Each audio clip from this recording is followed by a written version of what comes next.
পানিত্রাস পশ্চিমবঙ্গ রাজ্যের হাওড়া জেলার রূপনারায়ণ নদীর তীরে অবস্থিত ছোট একটি গ্রাম।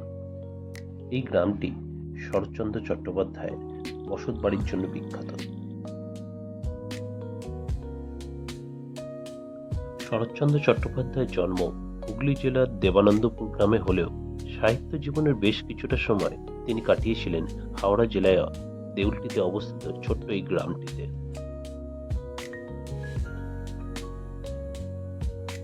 এখানে ওনার বসত বাড়িটি শরৎকুঠি নামে পরিচিত। নমস্কার বন্ধুরা, আমি সমর্পণ।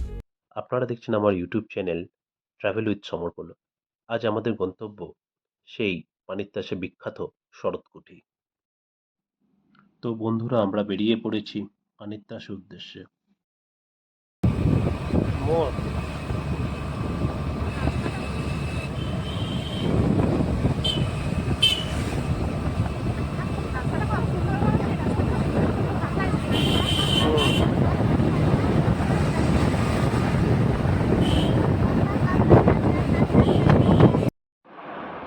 তো বন্ধুরা, দেখতেই পাচ্ছেন আশেপাশের পরিবেশটা কত সবুজ। চলুন তাহলে এটাকে এনজয় করা যাক।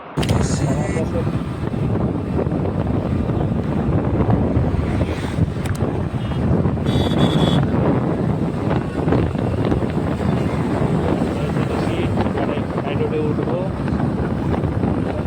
হাইরোড, হাইরোড দেখা যাচ্ছে।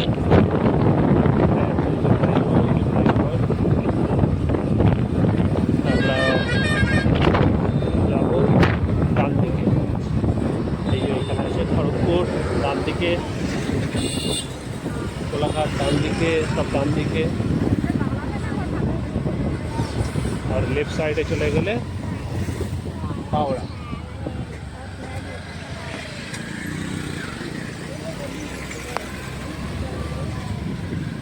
লেফট সাইডে হাওড়া চলে যাচ্ছে, ডান দিকে খড়গপুর চলে যাচ্ছে। আমাদের কলকাতা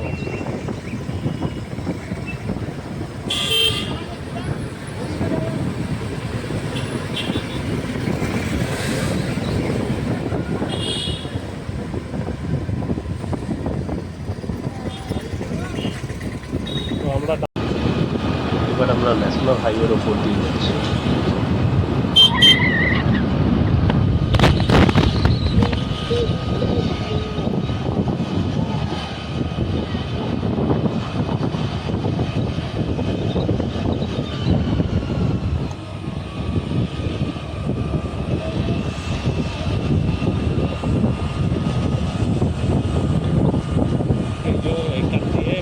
যদি চলে যায় তাহলে ঘোড়াঘাটা স্টেশন, আর সোজা চলে গেলে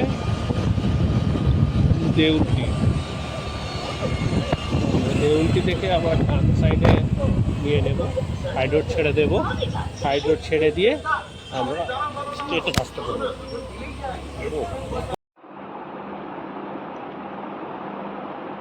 তো আমরা খানিকটা গিয়েই বাঁ দিক নিয়ে নেব, লেফট টার্ন নিয়ে সোজা চলে যাব দেউলটির দিকে, আর সোজা চলে যাচ্ছে কোলাঘাটের দিকে।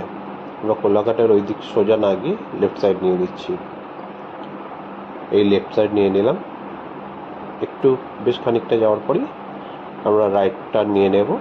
রাইট টার্ন নিয়ে ওখান থেকে সোজা বেরিয়ে যাব পানিত্রাসের দিকে।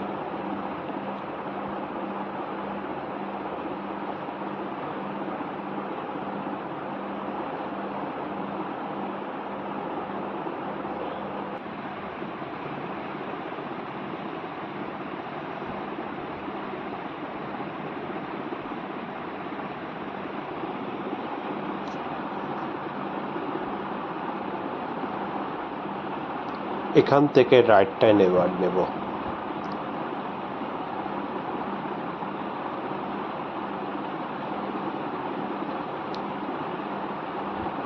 নিয়ে এই সোজা যে রাস্তাটা যাচ্ছে, সোজা রাস্তাটা ধরে আমরা বেরিয়ে যাব।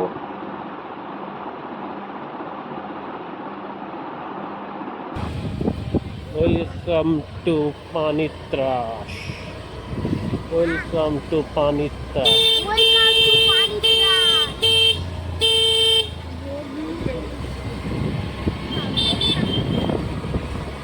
এখান থেকে বেশি দূর না, এখান থেকে একটু করে।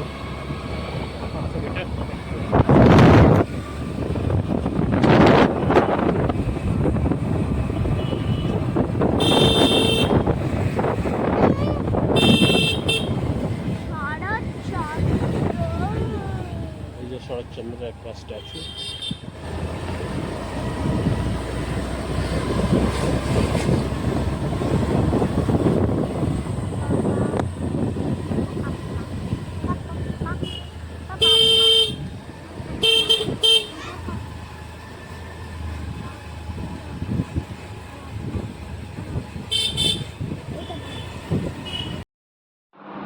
তো আমরা পৌঁছে গেছি শরৎচন্দ্র চট্টোপাধ্যায়ের বাড়ি।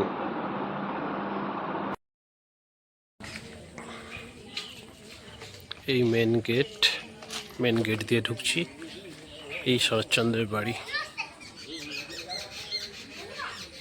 বাহ, এখানে বেশ ভালো বাগান,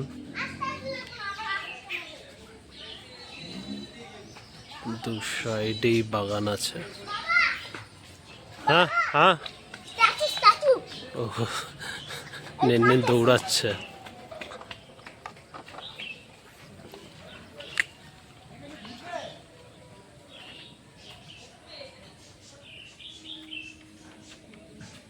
ওয়াও,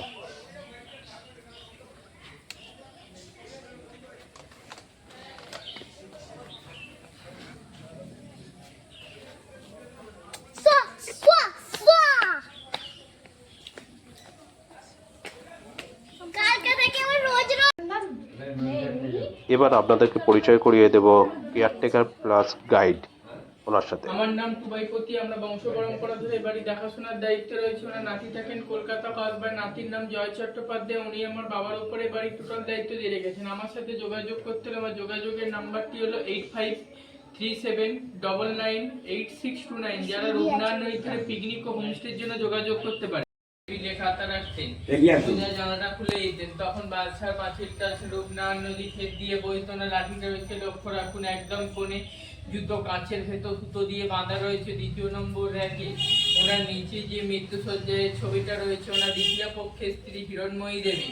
শরৎচন্দ্রের মৃত্যুর পর হিরণময়ী দেবী বাড়িতে 23টা বছর কাটিয়েছিলেন। ছবি তুলুন, তোলায় যাবে, তুলে পাশের ঘরটায় যাবে। মোবাইলের ফ্ল্যাশটা জ্বেলে দিন, দেখতে হবে। মোবাইলের ফ্ল্যাশটা জ্বেলে দিন।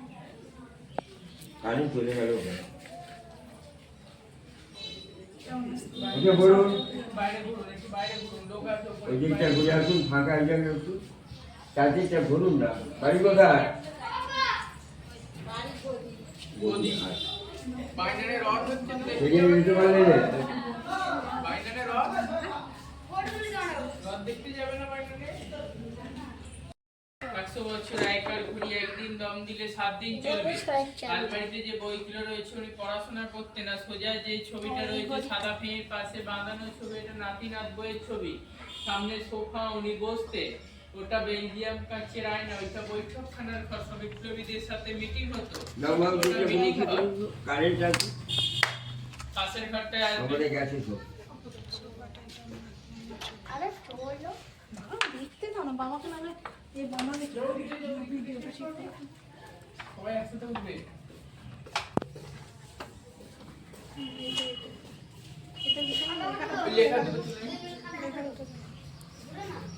House of Saratchandra Chattopadhyay. এই ঘরটা আছে।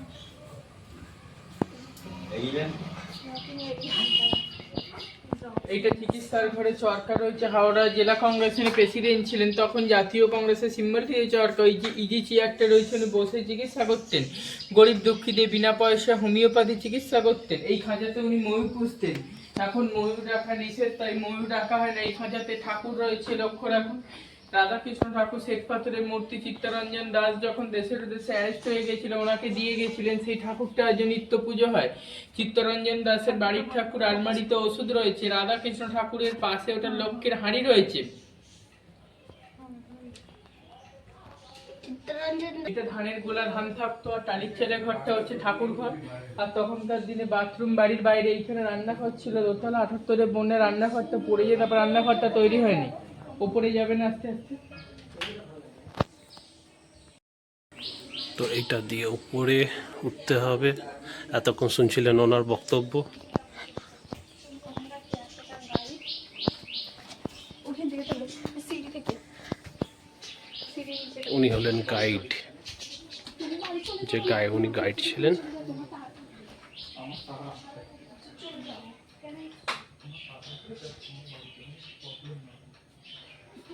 এটা একটা ঘর, চেয়ার আছে, সমস্ত কিছু।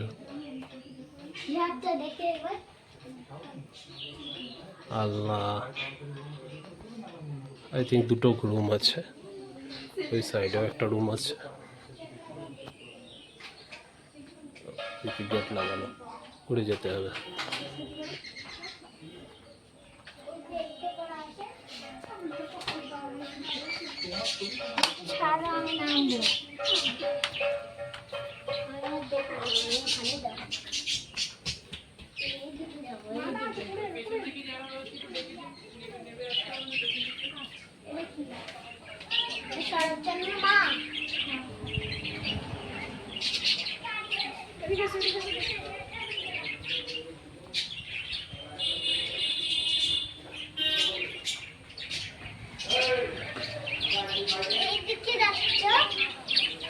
বাহ, এখানে বেশ কিছু পাখি রাখা আছে। না বাবা, এগুলো টিয়া পাখি না, এগুলোকে বুদ্রি পাখি বলে। এগুলো বুদ্রি পাখি। এগুলো কি করেছে? এগুলো কি করছে?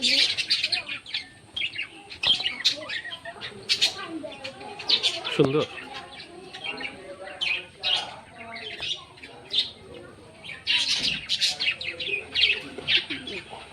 কারেন্ট নেই বলে অন্ধকার অন্ধকার লাগছে সমস্তটাই, ঘরের ভিতরটা।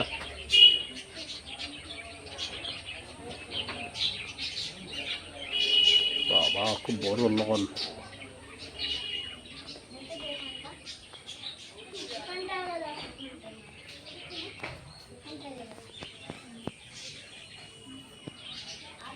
ভেতরে তো এন্ট্রি নেই, বাইরে থেকে ছবি তুলতে হবে। ছবিটা তুলতে দিচ্ছে, ভেতরটা অন্ধকার বলে ছবিটা অতটা পরিষ্কার আসছে না।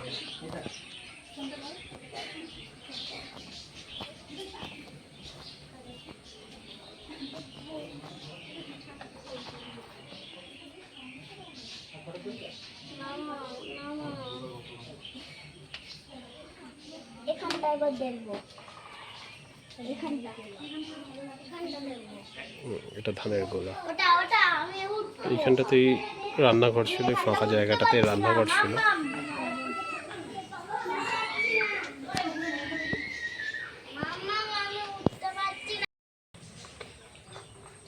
এখানে বেশ সুন্দর করে সাজানো গোছানো আছে।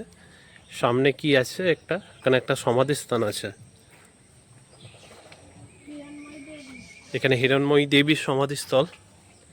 এই যে হিরণময়ী দেবীর সমাধিস্থল। উপন্যাস সম্রাট ডাক্তার শরৎচন্দ্র চট্টোপাধ্যায় আর স্বামী বেদানন্দ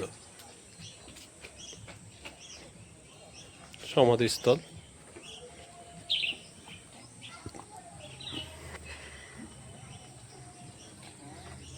আর উপাসটা যদি চলে যাই, ওদিকটা যদি চলে যান, ওদিকটা ঠিক ওদিকটা যদি চলে যান, তাহলে ওখানটাতে দেখতে পাবেন রূপনারায়ণ নদী। ওই যে দূরে দেখা যাচ্ছে।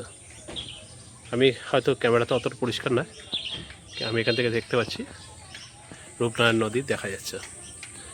অ্যাকচুয়ালি এইটা পানিত্রাস হচ্ছে রূপনারায়ণের, শরৎচন্দ্রের বাড়িটা হচ্ছে রূপনারায়ণ নদীর তীরে অবস্থিত।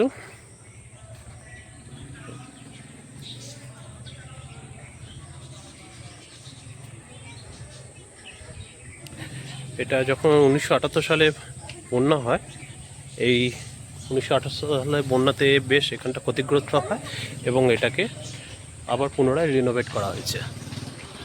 1978 সালের পরে এটাকে বাড়িটা বেশ কিছুটা ক্ষতিগ্রস্ত হয়, তো এটাকে রিনোভেট করা হয়েছে।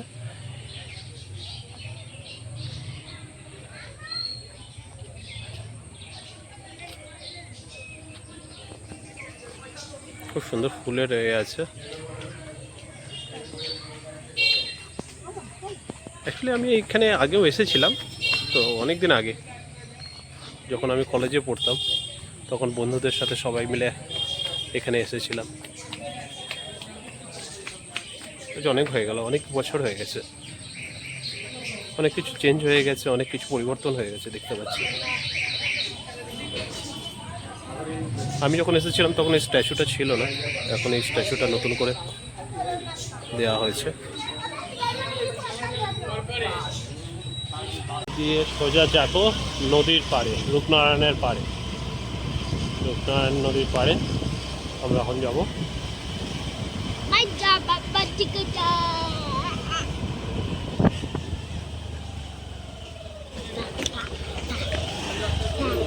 এটাই হচ্ছে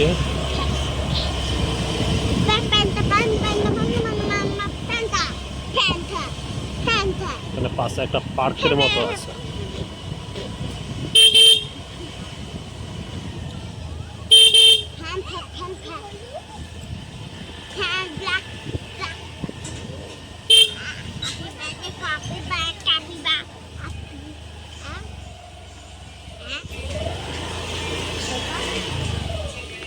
পাপা এখানে খেলা বসে গেল কবে থেকে? পাপা খেলা বসে গেছে বাবা। তারপর রূপনারায়ণের পাশে বেশ কিছু ফটো সেশন করে আমরা ফিরে আসলাম। তো আমরা ফিরে আসলাম বাড়ির উদ্দেশ্যে আবার। তো যদি তোমাদের ভিডিওটা ভালো লেগে থাকে তাহলে অবশ্যই সাবস্ক্রাইব করবে চ্যানেলটাকে এবং বেল আইকনটা প্রেস করবে, এবং তার সাথে সাথে একটা ছোট্ট করে লাইক দিয়ে দেবে। ওকে, চলো বাই বাই বাই।